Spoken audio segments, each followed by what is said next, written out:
Moin und herzlich willkommen auf meinem Kanal Stefan Goldenstein Wildlife. Ihr habt lange nichts von mir gesehen, dafür möchte ich mich entschuldigen. Es hat einfach zeitlich überhaupt nicht gepasst, aber jetzt bin ich wieder am Start, um zumindest mal das eine oder andere Video für euch vorzubereiten. Auf meiner ersten Tour jetzt im Jahr 2024 bin ich erst in einem Moorwald gewesen und anschließend war ich an der Küste und habe dort einige spannende Vogelarten gefunden und auch filmen können. Ich hoffe, das Video gefällt euch. Wenn ja, dann lasst doch gerne jetzt schon mal einen Daumen nach oben da. Würde mich auf jeden Fall sehr freuen. Und jetzt viel Spaß beim Video. Also ich bin jetzt schon ein kleines Stück gelaufen und bislang muss ich sagen, geht nicht so viel ab. Wir haben es jetzt 9:30 ungefähr und eigentlich hatte ich mir jetzt schon ein bisschen mehr Action hier erhofft, denn ich war zwischen Weihnachten und Neujahr schon mal hier. Und da waren zumindest schon die Vögel am Singen und ich habe auch viel mehr am Himmel gesehen. Das ist jetzt leider gerade nicht der Fall. Den einzigen Nachweis, den ich jetzt schon habe, ist ein Grünspecht, der ein paar Mal gerufen hat. Und jetzt höre ich gerade noch einen Zaunkönig. Naja, wir sind gleich beim See angekommen und da erhoffe ich mir auf jeden Fall ein bisschen mehr Action als hier.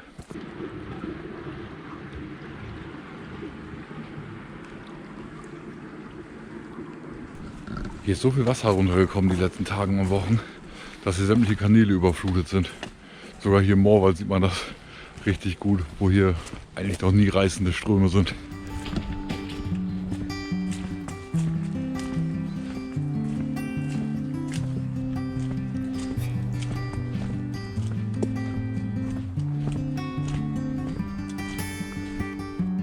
Der See, welcher durchaus auch einmal trocken liegen kann, hat sich in den letzten Wochen wieder ordentlich mit Wasser gefüllt.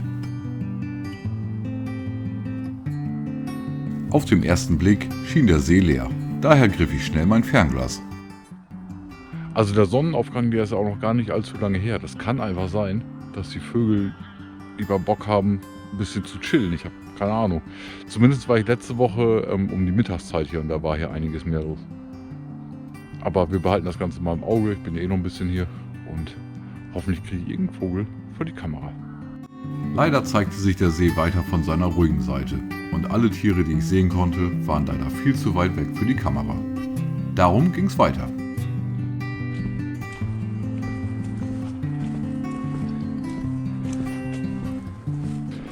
Während ich so jetzt mal am See zurückgehen werde, gebe ich euch mal ein kleines Update. Also das Einzige, was ich habe filmen können, war ein Buntspecht. Ansonsten hat man hier überhaupt nichts gesehen. Man hat eher was gehört. Also ich habe mal einen Schwarzspecht gerade gehört, was ziemlich cool war. Das ist auch der erste dieses Jahr. Hinten waren einige Gänse und Kriegenten, die man hören konnte. Allerdings waren die alle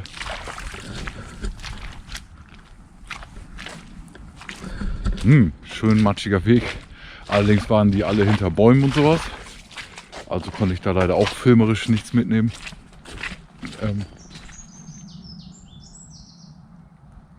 Schöner Gesang. Ehrenzeisige habe ich gehört.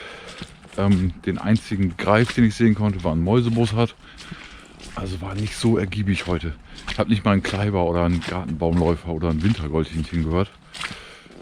Doch, stimmt gar nicht. Auf Wintergoldhähnchen hatte ich relativ am Anfang. Aber leider hatte ich die anderen Arten alle nicht.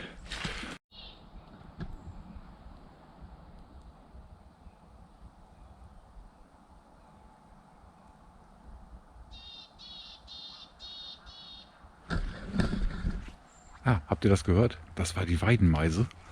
Und ich habe nochmal richtig Glück gehabt. Ich bin jetzt gar nicht mal so weit weg vom See und da habe ich die schon rufen hören.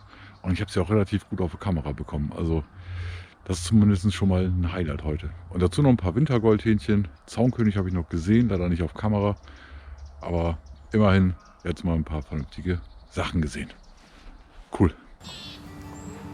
Die Weidenmeise hat ein sehr markantes Quäken. Das ist meiner Meinung nach auch das beste Unterscheidungsmerkmal zu der wesentlich häufiger vorkommenden Sumpfmeise.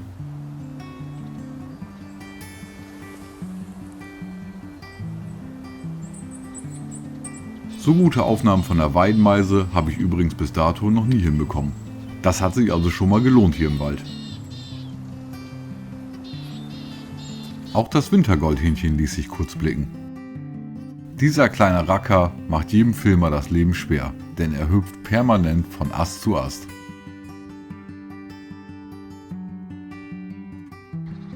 Da ansonsten nichts mehr im Wald passierte, ging es weiter zum nächsten Spot. Ja, wie sehen können, bin ich jetzt mittlerweile aus dem Wald raus und bin jetzt auf dem Weg Richtung Küste. Ich möchte nach Dornumersiel. Und ich fahre natürlich immer durch die Meeden. Und jetzt bin ich gerade im Windmühlenpark, wo ich auch schon mal ein Video drüber gemacht habe. Und damals echt viele coole Tiere hier finden konnte. Den Link haue ich mal irgendwo hier oben rein. Ich melde natürlich alle Vögel, die ich hier so sehe. Meistens bei Ornitho. Ich bin jetzt allerdings auch angefangen bei eBird zu melden, weil eBird ist eigentlich international gesehen noch ein bisschen cooler als Ornitho, denn die ganze Welt nutzt eigentlich eBird und Ornitho wird eigentlich nur überwiegend im deutschsprachigen Raum genutzt. Und da ich auch im Urlaub und sowas natürlich auch Vögel melden möchte, gehe ich da über eBird. eBird hat auch den Vorteil, dass man regional gucken kann, was man schon an Arten in einem Jahr gefunden hat. Also im Landkreis Aurich hatte ich letztes Jahr zum Beispiel 160 Arten, meine ich. Und jetzt habe ich vorhin mal bei eBird geguckt. Ich habe für dieses Jahr nur... Oh, da ist ein Vogel. Oh, das ist eine Rohrammer. Hey, meine erste Rohrammer dieses Jahr. Genau, für Landkreis Aurich habe ich dieses Jahr bislang, ich glaube, 33 Arten und noch keine einzige Küstenart. Obwohl ich schon an der Küste war, das war allerdings in 2 anderen Landkreisen, und zwar in Wittmund und Friesland. Also hole ich jetzt ein bisschen Auricher Vögel auf, sage ich mal. Deswegen geht es jetzt nach Dornumersiel. Nur ein paar Meter weiter flog ein Trupp Stare in einen Baum. Stare sieht man hier im Winter wirklich massenweise, aber so nah kriegt man sie dann doch eher selten vor die Kamera.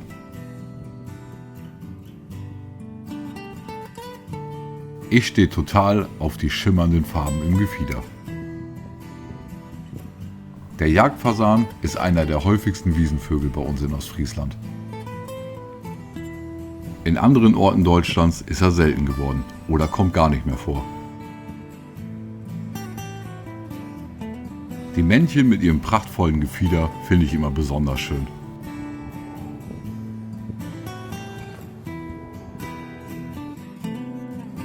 In einiger Entfernung kann ich auch noch 2 Höckerschwäne finden. Die meisten Schwäne sind allerdings Wintergäste, welche aus Skandinavien oder Sibirien kommen. Nicht wegzudenken aus unserer Agrarlandschaft sind die Rehe. Jetzt in der kalten Jahreszeit kann man sie häufiger mal in größeren Gruppen finden. Hier konnte ich eine Vierergruppe beim Fressen beobachten. Irgendwann bin ich dann auch mal im Hafen von Dornumersiel angekommen. Hier im Hafenbecken kann man generell schon einiges entdecken.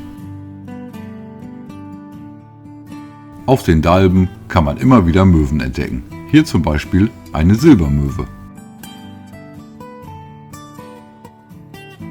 Ja, wir sind im Dornumersieler Hafen angekommen und mich hat gerade schon ein schöner Rotschenkel überrascht, den ich auch filmen konnte. Aufnahmen seht ihr hier. Die Rotschenkel hört man meistens schon, bevor man sie überhaupt sieht. Diese Vögel kann man das ganze Jahr über in Ostfriesland finden. Im Winter ernähren sie sich hauptsächlich von Leckereien aus dem Watt. Im Frühjahr bzw. Sommer brüten sie dann auf unseren Wiesen. So, ich latsche jetzt mal ein bisschen am Ufer entlang. Also ein paar Arten habe ich jetzt hier schon gesehen im Watt. Austernfischer, Brachvögel und Rotschenkel. Aber da geht hoffentlich noch mehr. Und da vorne kommen wir gleich an so eine Ecke. Da gucke ich erstmal in Ruhe mit dem Fernglas, ob ich noch was sehe. Und dann werde ich über den Campingplatz zurücklaufen und hoffe so ein bisschen, dass da vielleicht gleich noch irgendwie Ohrenlärchen oder sowas sitzen. Aber das werden wir dann erfahren. Und hier am Strand hoffe ich eigentlich noch auf einen Strandpieper. Ja. Einen Strandpieper habe ich nicht mehr entdecken können. Daher ging es direkt auf den Campingplatz. Das hat schon mal sehr gut geklappt. Ich wollte gerade über den Campingplatz zurück zum Auto und hier auf dem Campingplatz, da waren tatsächlich Ohrenlärchen. Und zwar 28 Stück. Und ein paar Aufnahmen konnte ich auch machen. Hervorragend. Weiter geht's. Ohrenlärchen findet man nur im Winter bei uns an der Küste. Meistens sind sie dann auch in größeren Trupps unterwegs. Den Namen hat die Ohrenlerche von den 2 hornartigen Federgebilden auf jeder Kopfseite.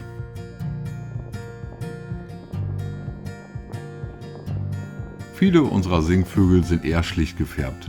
Daher mag ich die schönen Farben der Ohrenlerche besonders gerne.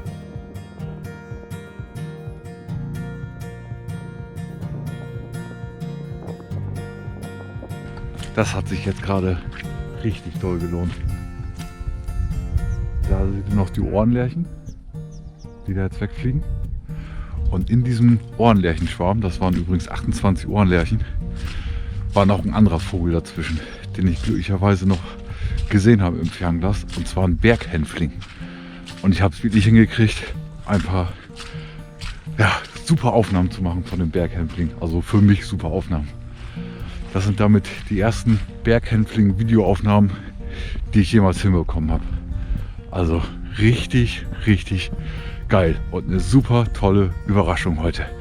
Hätte ich nicht mit gerechnet. Aber jetzt gehen wir wirklich zum Auto und fahren zum nächsten Spot. Bis gleich. Hier kann man den Berghänfling eindeutig an der etwas kleineren Statur erkennen. Er unterscheidet sich doch arg von den Ohrenlerchen. Das Nahrungsspektrum ist ähnlich wie das der Ohrenlerchen. Daher ist es nicht verwunderlich, dass er mit ihnen umherzieht. Wie auch die Ohrenlerchen kann man die Berghänflinge bei uns nur im Winter antreffen. Ihre Brutgebiete befinden sich in Skandinavien. So, jetzt mache ich mich hier gleich wieder vom Acker. Ich habe hier noch ein paar schöne Arten gesehen. Ein paar Schellenten habe ich gesehen. Säbelschneeblatt sind da hinten eine ganze Menge. Aber leider zu weit weg für die Kamera. Kormoran schwamm hier eben rum. Ein Trupp Schneeammern ist über mich rüber geflogen. Also alles in allem bin ich sehr zufrieden. Und jetzt geht es gleich weiter zum nächsten Spot. Ich werde nämlich nach Nesmasil fahren. Also sehen wir uns gleich. Ciao. Und zack, befinden wir uns auch schon in Nesmasil. Hier seht ihr das Speicherbecken, was direkt an der Küste liegt.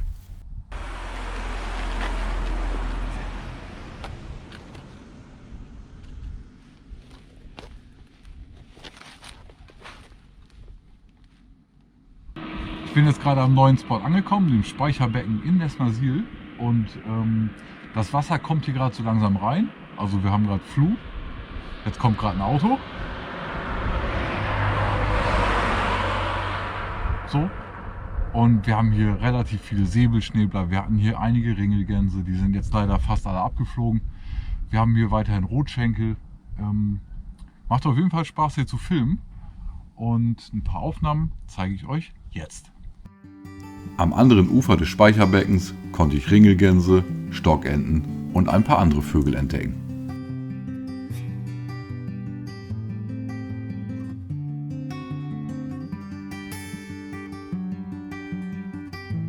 Auf einer Sandbank kuschelte eine Gruppe von Säbelschnäblern. Kurze Zeit später konnte ich auch einen einzelnen Säbelschnäbler auf Nahrungssuche beobachten. Mit dem gebogenen Schnabel filtern sie das Wasser nach wirbellosen Tieren. In etwas größerer Entfernung entdeckte ich auch noch 2 Schellenten. Schellenten suchen überwiegend am Gewässergrund nach Nahrung. Sie frisst am liebsten Weich- und Krebstiere, aber auch vor Fischen macht sie nicht Halt. Ich bin jetzt in Nesmasil am Strand direkt und die Kamera kann fliegen. Zeig dich doch mal selber. Die Leute wollen auch sehen, warum die Kamera fliegt. Turn around. Auf jeden Fall habe ich jetzt hier 2 sehr gute Birding-Kollegen getroffen, und zwar den guten Danny, da ist er. Und den Hallo. kennt ihr auch aus diversen Videos. Simon ist nämlich am Start. So, wir haben uns wirklich relativ zufällig getroffen, was ganz cool ist. Und jetzt gucken wir natürlich weiter nach schönen Arten. Und wir melden uns, wenn wir was haben. Leider haben wir in Nesmasil nichts mehr entdecken können. Darum sind Simon und Danny jetzt wieder zurück nach Dornumersiel gefahren und versuchen da noch ihr Glück. Und wie ihr schon sehen könnt, ich bin jetzt wieder im Hamrich unterwegs und guck mal, ob ich auf dem Rückweg hier vielleicht noch irgendwas mitnehmen kann. Ihr könnt es jetzt wahrscheinlich nicht sehen, aber ich habe jetzt so zum Abschluss des Tages auf dem Rückweg quasi nochmal einen Trupp Wacholderdrosseln gefunden.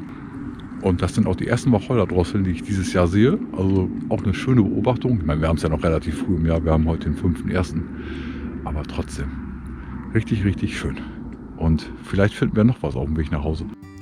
Jetzt im Winter kann man Wacholderdrosseln häufig in größeren Trupps beobachten. Hier auf den Wiesen finden sie ausreichend Nahrung. Nach jedem Happen wird die Umgebung nach Fressfeinden gescannt. Die Wacholderdrossel brütet in ganz Deutschland.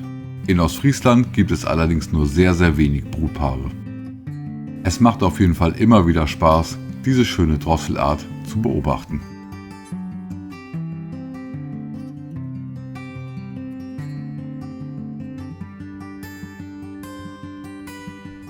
Ja, der Tag, der ging dann doch relativ schnell rum. Ich muss sagen, ich hatte besonders viel Spaß. Ich habe viele neue Arten jetzt für meine Jahresliste zusammenbekommen. Ich habe das erste Mal einen Berghänfling filmen können. Also ich hatte einen richtig guten Tag heute. Ich hoffe, euch hat die Folge auch gefallen. Wenn ja, dann lasst doch gerne ein Däumchen nach oben da. Und wenn ihr den Kanal noch nicht abonniert habt, dann tut das gerne. Also dann, wir sehen uns. Haut rein!